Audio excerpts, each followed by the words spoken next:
नमस्कार। राष्ट्रवाद टीवी में आपका स्वागत है। मैं हूं अरविंद कुमार सिंह।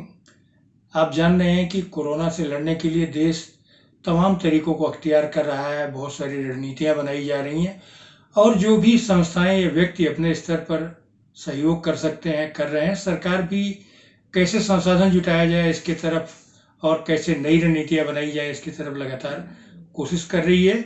और उन्हीं कोशिशों में एक जो प्रधानमंत्री की अध्यक्षता में कैबिनेट की मीटिंग हुई है, उसमें ये फैसला लिया गया कि जो सांसद निधि है, जिसको एमपी लेट्स बोलते हैं, उसको अगले 2 सालों तक जो है, जो ये वित्तीय वर्ष चल रहा है 2020-21 और 2021-22, उसके लिए उस पर रोक लगा दी जाए या स्थगित कर दिया जाए।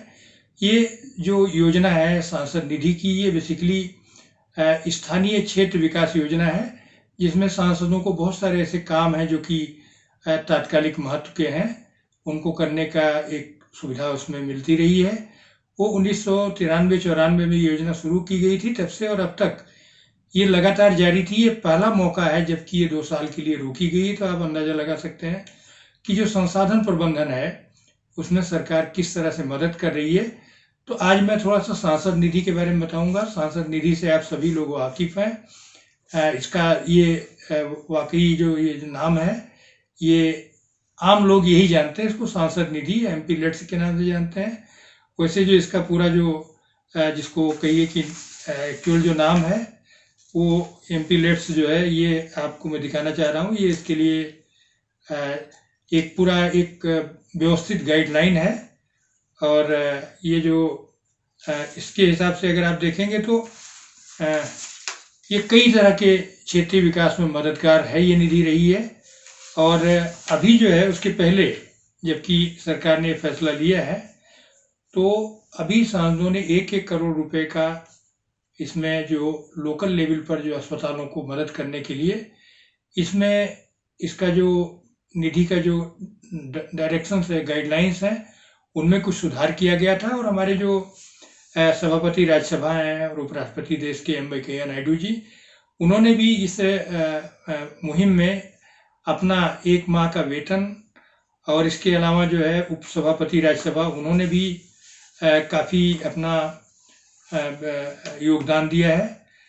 और तमाम दलों के सांसदों से चर्चा करने के बाद इन्होंने एक अपील जारी की थी, लोकसभा अध्यक्ष ने भी जारी की थी। और आप सब जानते हैं कि जो लोकसभा सचिवालय है, राज्यसभा सचिवालय है, इन दोनों के सभी कर्मचारियों ने भी इस अभियान में मदद की है।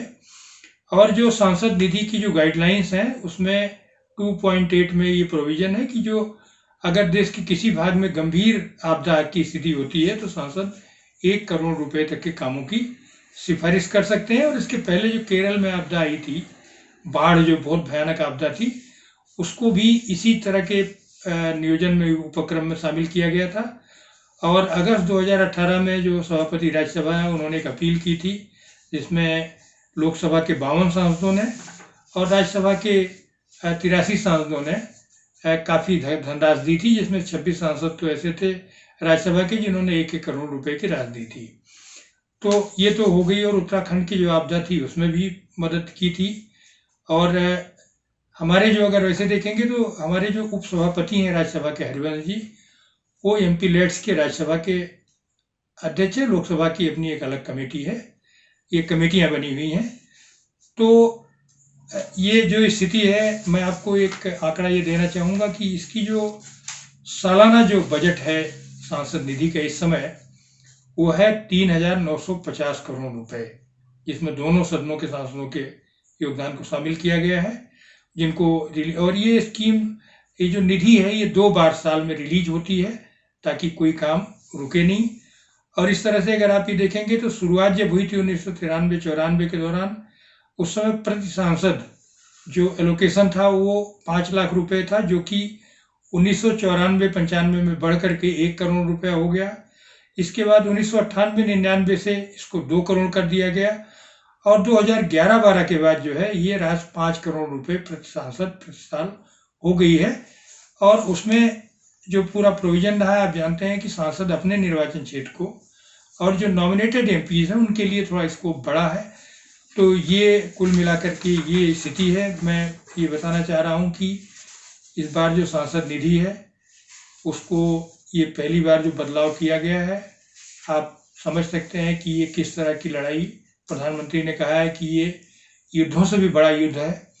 तो आप इस योगदान में कौन मदद कर रहा है, तो इससे बात साफ हो रही है कि जो संसाधन है वो जुटाना बहुत ज़्यादा ज़रूरी है, क्योंकि ये आपदा इतनी बड़ी आकार की है, इस तरह की है कि इसमें जो सबसे ज़्यादा मार पड़नी है वो गरीब लोगों पर पड़नी है, और सरकार का बहुत अधिक धन इन गरीबों को मदद करने में खर्च हो रहा है। क्योंकि आप जानते हैं, जब आप इसी लॉकडाउन का ही अगर आप उदाहरण लेंगे तो आप ये पाएंगे कि 21 दिनों के अंदर जो पूरा का पूरा देश बंद है, सारी आर्थिक गतिविधियां रुकी हुई हैं, और बहुत सारे पक्षों पर जो आप देखेंगे कि एक प्रभाव पड़ा है। उस प्रभाव को कैसे रोका जाए, उसका संसाधन कैसे, प्रबंधन कैसे हो, इसीलिए जो पीएम केयर्स है उसमें, और इसके अलावा मुख्यमंत्रियों के सहायता कोष है, प्रधानमंत्री सहायता कोष है, और जिलाधिकारियों ने भी अपने कोष बनाए। जो जहां जो मदद कर सकता है इसमें उसको करना चाहिए। इस एपिसोड में यहीं तक। नमस्कार।